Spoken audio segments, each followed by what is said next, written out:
what is Virat Hindu. It is not enough to be Hindu anymore. We have to be Virat Hindu. Then only Hinduism will survive in India. Virat Hindu means that when the Hindus are attacked, we will retaliate.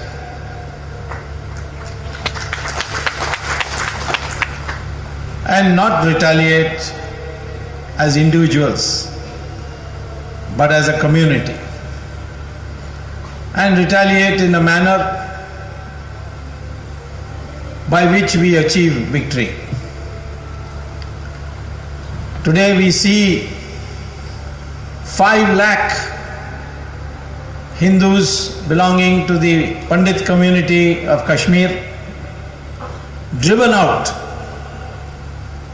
from the valley of Kashmir and living in refugee camp. In our own country, Hindus are living in refugee camp. Why were they driven out? Because they were Hindus, nothing else. We have not replied to it because we have a government which is not concerned about Hindus. But we have to reply. We cannot allow Hindus to be treated as second-class citizens in a country which is 83% or at least more than 80% Hindu. People ask me, how will you retaliate? Will you send the Pandits to go, force the Pandits to go back? I said no. Because if the Pandits go back, the militants in Kashmir will butcher them. So then what to do? I said our retaliation should be that we have got 1 crore ex-servicemen in our country, of which 10 lakhs are still in a battle-ready age. They are 45, 46 young people. You should give them weapons and give them money and say, go and settle in Kashmir, replace the 5 lakh Hindu Pandits there. Somebody said, how can you do that? There is Article 370 of the Constitution. Article 370 was to prevent the religious composition of the state from being disturbed. The militants have disturbed that religious ratio by driving out the Hindus. Then they said, why for 5 lakhs you want to send 10 lakhs? I said, to teach them a lesson, do it again, we will send 20 lakhs next time. And we'll make Kashmir a Hindu majority state. Any government can do it. But because of Jawaharlal Nehru and his concept of secularism, today we have a situation where Hindus have no voice at all. It has gone so bad that the committee headed by Miss Sonia Gandhi, who I never referred to as Sonia Gandhi but as Vishkanya, this committee has recommended a bill to be passed by Parliament where it says that if there is a communal riot, the police must take it that the Hindus were responsible till the Hindu proves that he is not responsible. There are so many wrong provisions in that, as if Hindus are second-class citizens. So this is progressively happening. Today we got news that in Amma's, in our congregation, one youth came saying Bismillah or Allah Akbar, pata nahi, I don't know what, and tried to attack the people on the stage. Can you imagine this happening in any masjid by a Hindu, saying Jai Shri Ram or Har Har Mahadev? There will be an uproar. I want to know what the government of Kerala is going to do about this incident. What has happened in Kokrajhar in Assam? Bangladesh Muslims who have come and settled in India are attacking the Bodos who are mostly Hindus. They are tribals and also Hindus. And butchered them, asked them to clear out. This is surprising. Bangladesh Muslims living in India. We created Pakistan in 1947 for what? Those Muslims who cannot bear to live with Hindus, they were given a separate country. Because the British said that these Muslims do not want to have anything to do with Hindus, therefore we have to give them a separate country. Now, having got a separate country, those very Muslims have come back to live with the Hindus in India and in fact attack Hindus. 1/3 of Bangladesh has come to India. 1/3 of Bangladesh Muslim population has come to India. Not to mention that we were 32% Hindus in Bangladesh in 1947. Today we are only 7%. Nobody talks about a religious cleansing of Hindus. If it had happened to any other population, there would have been uproar in the UN. But how can you tolerate 1/3 of Bangladeshi Muslims coming back to India? So what is the solution? Solution is to ask Bangladesh, we gave you land on the assumption that the Muslims didn't want to live with Hindus. Now 1/3 of your countrymen has come and started living with the Hindus. So you give back 1/3 of the land, because that land really belongs to India. So these are retaliations that we must think of. We cannot just be good Hindus. Good Hindus doesn't mean going to Kumbh Mela. I went to Haridwar and I saw 1 crore Hindus there. Nobody came on Hajj subsidy. There was no subsidy for Hindus coming to Kumbh Mela. But still 1 crore came. Were there peacefully. No case of rioting, robbing, cheating, anything. But when I asked the Hindus, what did you do there? Somebody said, I went to pray to God that my daughter should get married. Somebody said, I went to pray so that my promotion in my office is granted. Not one of them told me, we went there to say, please unite the Hindus and make them strong to make India a great country. This is the mindset. What is the use of being a 1 billion people, of which 800, 900 million are Hindus? Numbers don't matter. It is the mind that matters. What mindset you have. There are 1,000 goats standing at one place and one tiger comes. Just one tiger. Majority is with the goat. But the goats seeing the tiger all start running away. What is the use of numbers if you can't unite and fight the tiger? That shows your mindset. Even strength is not enough. People say, oh, we have now got atom bomb. We have got 1 million soldiers. What is strength if your mind is not clear? In a circus there will be 5 lions. What do you call lions in Malayalam? I think Singham. In Sanskrit it is called Singha. 5 lions in a cage. All very strong and well fed. One thin ringmaster will walk into the cage and then he'll crack the whip and say to the lions, climb up. All obediently will climb up on this bench. Each lion is strong enough to kill that ringmaster. But because from the time they were cubs, they were mentally prepared to obey. So when a thin ringmaster comes before 5 lions inside a cage, they obey him. That is the mindset. Even if it's a Singh with so much strength.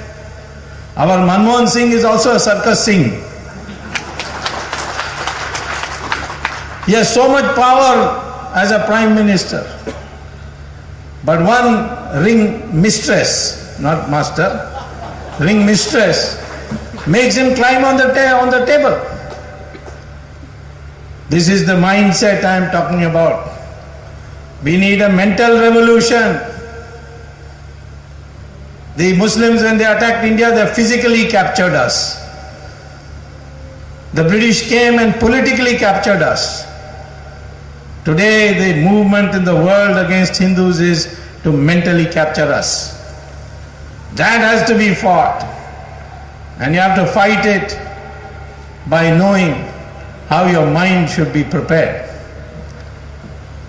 Who is an Indian today? Is it because I got a passport that I'm an Indian? Or because I live in this land, I'm an Indian? What are my relationship with this land? What about my history?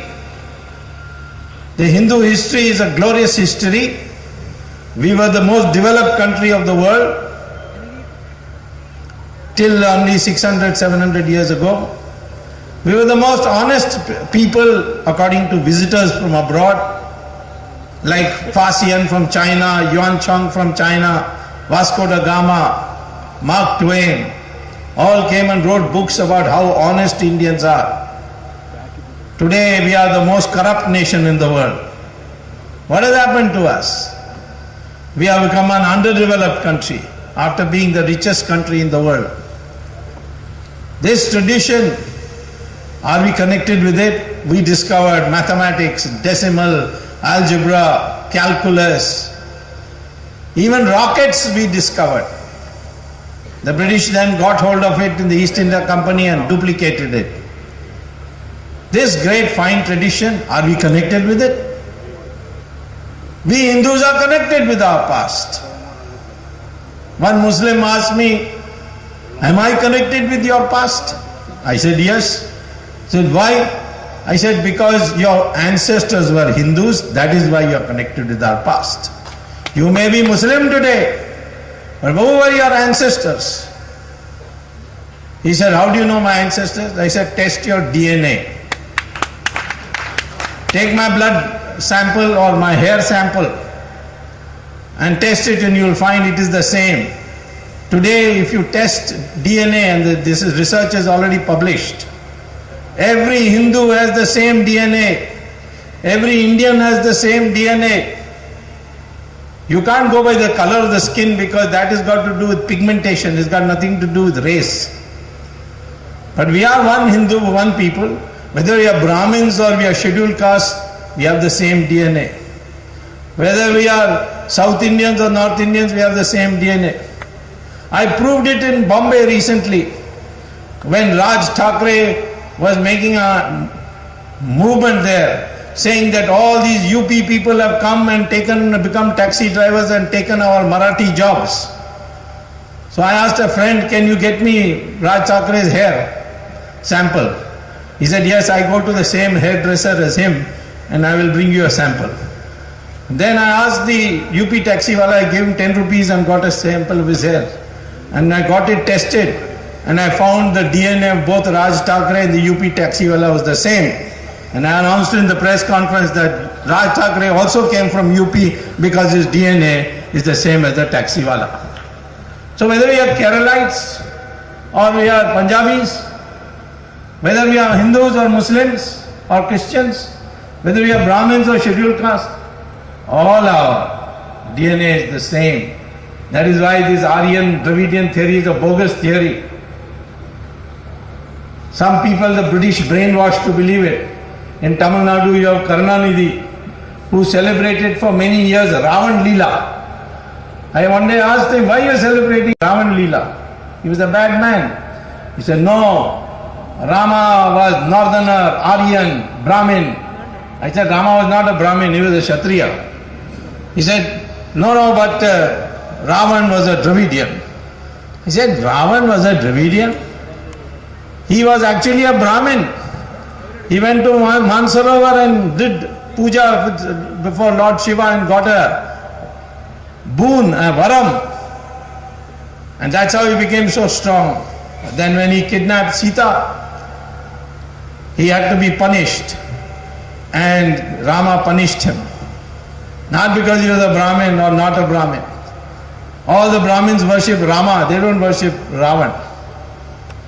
Nowadays, Karunanidhi stopped celebrating Ravan Leela after I brought out all these facts. But he still abuses Rama. When I was arguing in the Supreme Court on Rama Setu, saying that it should not be broken, that time he complained publicly, who is this Swami to call it Ram Setu? Did Rama build that bridge that his name is now, the name of the Setu is Rama Setu? Next day he fell ill and he went to hospital, and the name of the hospital was Ramachandra Medical Hospital. At least Ramachandra had an MBBS. So this is the kind of thing the British created in our country. Divisions. Even caste, Varna has got nothing to do with birth.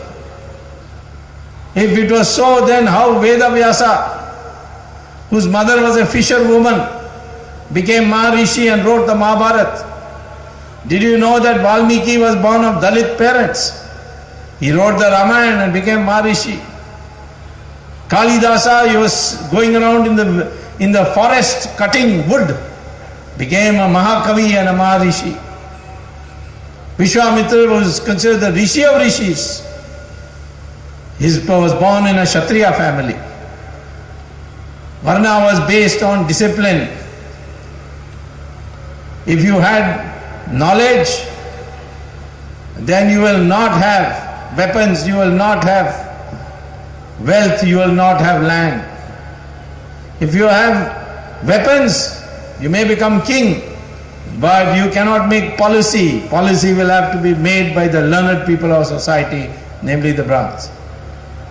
Krishna Bhagavan says that clearly in Gita, that Varna has got nothing to do with birth. It's got to do with gunas. But solely it has got connected with birth. And now you have Brahmins who are claiming to be Brahmins as CEOs of multinational corporations. So this whole thing is broken down. Now Varna is to be abolished. It cannot be rescued. We must now only say we are Hindus. And we must expect the Muslims and Christians to say that we are Muslims and Christians, but our ancestors are Hindus. If they say that, then we become one family called Hindustan. That is the identity of India.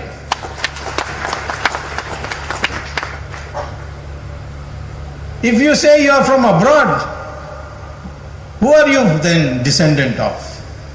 Are you saying, are the Muslims saying they are descendants of Gori and Ghazni? Do they not know what Gori and Ghazni did in this country? I am giving you a formula to the Muslims. You want to unite with the Hindus, declare yourself as descendant of the Hindus, then this country is yours as much as mine. We become one then. We may not call ourselves Hindus, we may call ourselves Hindustani. But this is the identity of India. And this is the identity we must now foster. Every country has identity. America, Professor Samuel Huntington wrote a book in which he said America's identity is what? He says white, Anglo-Saxon, Protestant, Christian, English-speaking population. He was a professor at Harvard when I was a professor. So I asked him, how can you say this is a white, Anglo-Saxon, Protestant, Christian, English-speaking population when there are Puerto Ricans, Afro-Americans, so many other people? He said that may be nationality, but I am talking about identity of America. America was founded by the white, Anglo-Saxon, Protestant, English-speaking population, and that shall remain the identity. The same way India was a country created by the Hindus. People say, no, Islam also has contributed to India's history, so did Christianity. Maybe, but Ganga river flows, lot of small rivers join it, But the name of Ganga does not change, it remains Ganga till the end. So first thing I would like to tell you is that our identity must be based on a correct understanding of our history. We are not Aryans, we are not Dravidians. Yes, the word Arya means gentleman. It's got nothing to do with race. The word Dravidian is a word coined by Adi Shankara when he met Mandana Mishra. And Mandana Mishra's wife asked Adi Shankara, who are you? He said, I am Dravida Shishu. Explained Dravida is a sandhi of two words, which means where the three oceans meet. So South India was called Dravid. It had nothing to do, but the Englishman brainwashed us to think it's a different population. The Englishman targeted Sanskrit because he felt that unless Sanskrit is replaced by English, we cannot control these people. Sanskrit is a language which has words in every language. Malayalam has, I think, 80% words are common to Sanskrit. Bengali has 90%. Even Tamil has 40%. Even here I had a quarrel with Mr. Karunanidhi when he said, no, Tamil is a pure language. I said, then why is your name Karunanidhi? That is two Sanskrit words, Karuna and Nidhi. Sanskrit must come back. What route it comes back, I don't know. When Adi Shankara overpowered the Buddhists and the Uttaramamsa schools, there was Pali in the country. His Shishya said, why not abolish Pali? He said, no, just go on adding Sanskrit words to Pali and one day it will become Sanskrit. Same way I say today, one way is that go on adding words of Sanskrit to Hindi and one day Hindi will become Sanskrit again. Why am I saying Sanskrit? Because Sanskrit and the Devanagari Lipi or the Devanagari script, they are the most scientific language ever invented. This was proved recently by the NASA, where they had a project called Artificial Intelligence, which is a project to teach computers to think. Computers can do calculation today, but they cannot think independently. So they have created a new subject called Artificial Intelligence. And they thought the first project will be, people are born, we grow up, we learn, we experience, and all this knowledge dies with us when we die. So therefore they said, once a person retires, we will pay him something and he should